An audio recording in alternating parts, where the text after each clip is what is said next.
Diet করতে যে আমরা অনেকেই মানে কনফিউজড হয়ে যায়, কখন কী খাবো, সকালে কী খাবো, দুপুরে কী খাবো, রাত্রে কী করবো।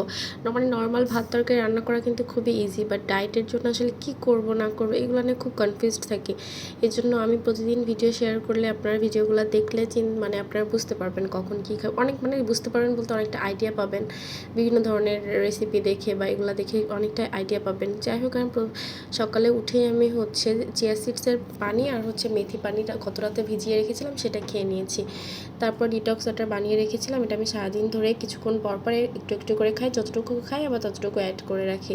তারপর হচ্ছে আমি এখানে একটা মানে মর্নিংয়ের জন্য প্রায় 10টার দিকে, সকালে 10টার দিকে আমি এখানে বানিয়ে নিয়েছিলাম একটু বিটরুট দিয়ে, বিটরুটের দোসা বা পরোটা বা হচ্ছে কি বলে রুটি এরকম টাইপের কাইন্ড অফ, ঠিক আছে, ওটা খেয়ে নিয়েছিলাম। তারপর 12টার দিকে আমি ম্যাঙ্গো জুস, আমি অবশ্য গতকাল এটা আপলোড করেছিলাম কীভাবে কীভাবে মেক করতে, এটা খেয়েছিলাম।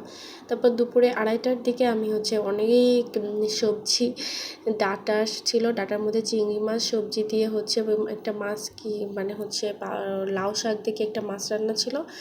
আমার বুয়া ভালোই রান্না করে মোটামুটি, আর হচ্ছে উচ্ছে আর হচ্ছে ছোটো চিংড়ি মাছ দিয়ে উচ্ছে ভাজি করা আর কি। তারপর বিকালে 5টার দিকে গ্রিন টি খেয়ে নিয়েছিলাম, আর সাথে হচ্ছে অনেকগুলা পেঁপে খেয়ে নিয়েছিলাম, একদম কাঁচা পেঁপে কচকচ করে চিবিয়ে আমি সবগুলাই খেয়ে ফেলেছিলাম, ঠিক আছে। আর হচ্ছে তারপর সন্ধ্যা 7টা 7:30টার দিকে, 7টার দিকে মেনলি আমি মেক করতে চলে গিয়েছিলাম।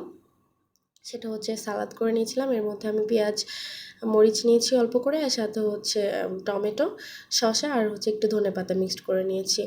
আমি আসলে আমার নিজের খাওয়ার জন্য কিন্তু আলাদা করে তেমন কিছুই মেক করি না, যা সবাই খায় সেখান থেকেই আমি খাই। যেমন এই যে সবজিগুলো, এগুলো কিন্তু আমার বাসার জন্যই রান্না করিয়েছিলাম আমার বুয়াকে দিয়ে, আমি সেগুলো থেকেই খাই। আমার নিজের জন্য আলাদা করে যে একটু সালাদ বানাইলাম এরকম, একটু কফি করলাম, একটু চিয়া সিডস খেলাম, ডিটক্স ওয়াটার আমরা বাসার সবাই মিলেই খাই।